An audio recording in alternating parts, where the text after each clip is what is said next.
This is Euclid Book 4, proposition number 8.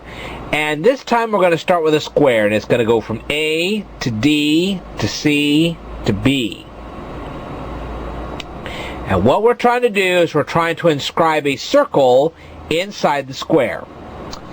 Alright, first of all we're going to have line AD here, AD right here, and it's going to be bisected at point E. And we're going to bisect line AB, which is this one right here, AB right down here, and it's going to be bisected at point F. And we can do this by Euclid Book 1, proposition number 10. Okay? Now, we have to make sure that line EH is parallel to AB. Well, where's EH? Well, here is E, here is H, and it's parallel now to AB. And we have to make sure that line FK is parallel to AD. Well, where's FK? Well, here's F, here's K, and it is parallel now to AD, which this is AD right here. So FK is parallel to AD. Okay. And we can do this by Euclid Book 1, proposition number 31. Now, we can establish that AFKD is a parallelogram. Well, where's AFKD? AFKD. This whole thing is a parallelogram. Okay? We can then go on to say that FKCB is a parallelogram. Well, where's FKCB? FKCB. This whole thing is a parallelogram. We can then go on to say that AEHB. AEHB is a parallelogram. Where's AEHB? AEHB. There's a parallelogram. And then we can go on to say that HEDC. Well, where's HEDC? HEDC. That's a parallelogram. We can then go on to say that AFGE is a parallelogram. Well, where is AFGE? AFGE. This is a parallelogram. We can go on to say that GHCK is a parallelogram. Well, where's GHCK? Well, here's G, here's H, here's C, here's K. There's a parallelogram right there. We can go on to say that BFGH is a parallelogram. BFGH. There's another parallelogram. We can go on to say that GEDK is a parallelogram. GEDK. GEDK. Right up here. This one right here is a parallelogram. And we can say this by Euclid Book 1, proposition number 34. Now, the opposite sides of a parallelogram are equal in size. Okay? And that means that line AD and line AB are equal in size. AD, AB. Okay? Now then, in this case, AD and AB are equal in size because they're part of a square. ADCB is a square, and AD and AB are equal in size because they're part of a square. Now, line AE is half of AD. AE is half of AD. Okay, remember this line has been bisected. AF is half of AB. Here's AF here. Here's AF.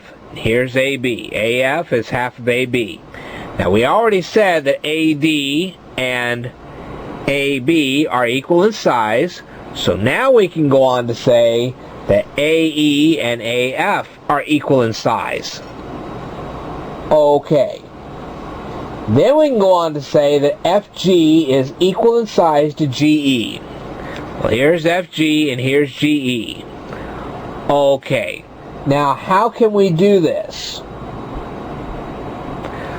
All right. We know that AE and FG are equal in size. We also know that AF and EG are equal in size. Why? Because opposite sides of a parallelogram are equal in size. All right. So, if AE equals AF and AE equals FG, Then we can go on to say that AF and FG are equal in size. Likewise, we can go on to say that since AE and FG are equal in size, and we've already established that 3 of these sides are equal, then we go ahead and establish the 4th side is equal. Okay, so this is going to be a perfect square here. And eventually, if you go through all the simple routines, you will eventually find that FG and GE are equal in size, and you can do that on your own. Alright, GK is equal in size to ED. Well, here's GK here, and this is equal in size to ED. Why? Because these are opposite sides, and opposite sides of a parallelogram are equal in size. Alright, now we can say that ED is half of AD. ED is half of AD. And we can go on to say that DK is half of DC. DK is half of DC. We already have established that AD and DC are equal in size because they are part of a square. So therefore, ED and DK are equal in size. DK is equal in size to EG. ED is equal in size to GK. And so if we go round and around and around and around and around, we can go on to say that GK is equal to DK. GK, DK. Okay? And then we can go on to say that DK is equal in size to ED. DK, ED. And actually we can go on to say that DK and EG are equal in size. Well, that makes GK equal to GE. Okay. Well, AB, here's AB is equal in size to BC. And FB, here's FB here. It is half the length of AB. And BH is half the size. BH is half the size of BC. Alright, FB is equal to GH. Well, where's FB? Here's FB and here's GH. Opposite sides of a parallelogram are equal. And we can say that FG equals BH.